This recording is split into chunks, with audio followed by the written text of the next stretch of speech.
एक धूर्त तेंदुआ लिपार्ड अपने दुष्ट प्लान के लिए एक बाल्टी हड्डियों पर एक खास नींद की दवा स्लीपिंग पोशन डालता है। जादू होता है, हड्डियां अब स्वादिष्ट दिखने वाली बन जाती हैं और तेंदुआ अपनी सफलता पर खुश होकर छिपकर शिकार के आने का इंतजार करता है। कुछ ही देर में कुत्तों का एक झुंड लालच में आकर हड्डियां खाता है और तुरंत गहरी नींद में सो जाता है।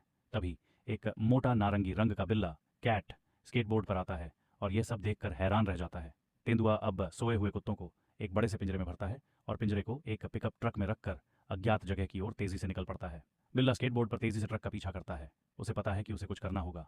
ट्रक एक विशाल गोदाम के बाहर रुकता है। बिल्ला गोदाम के अंदर घुस जाता है और देखता है कि तेंदुआ कुत्तों के और भी कई पिंजरों के बीच मुस्कुरा रहा है। ये कुत्तों के अपहरण का एक बड़ा ऑपरेशन है। इतना बड़ा दृश्य देखकर बिल्ला डर जाता है, लेकिन अपनी हिम्मत जुटाकर वह स्केटबोर्ड पर चलते हुए चालाकी से सभी पिंजरों के ताले खोलना शुरू कर देता है। जैसे ही ताले खुलते हैं, पिंजरों में बंद सभी कुत्ते आजाद होकर खुशी और तेजी से गोदाम से बाहर की तरफ दौड़ते हैं। तेंदुआ ये सब देखकर स्तब्ध रह जाता है और घबराकर चिल्लाता है। गुस्से में तेंदुआ बेसबॉल बैट लेकर बिल्ले को पकड़ने के लिए उसका पीछा करता है, उसे पकड़ता है और मारने के लिए बैट उठाता है। लेकिन तभी कुत्तों का पूरा झुंड पैक एकजुट होकर वापस आता है और तेंदुए को घेर कर उस पर हमला कर देता है। बहादुर बिल्ला अब अपने नए दोस्तों कुत्तों के साथ सुरक्षित रूप से स्केटबोर्ड पर आगे बढ़ रहा है और खुशी से मुस्कुराता है।